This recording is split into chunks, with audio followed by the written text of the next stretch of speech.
Dahil sinamahan tayo ng mga katrabaho ko, bigyan natin sila ng konting merch syempre from World Balance. So andito tayo ngayon sa festival, titingin tayo ng mga sapatos. Kasama ko syempre ang aking mga katrabaho. Hey! Tsaka si Benj. Yan. Tingin tayo ng mga sapatos na magagamit natin for days. Kaya, let's go! Dito nga tayo napadpad sa World Balance Festival Mall Muntinlupa.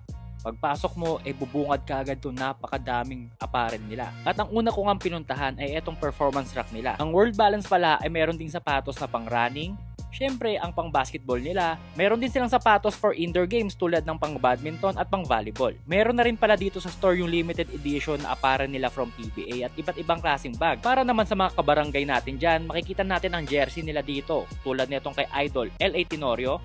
At syempre nandito rin yung kay Idol Scottie Thompson. Hindi lang yan mga idol dahil meron din silang team shirt dito na Never Say Die. Ang ganda na itong black, no? Meron din pala silang lifestyle rack dito mga idol kung saan makikita naman yung mga pangpormang sapatos. Syempre gawa ito ni World Balance.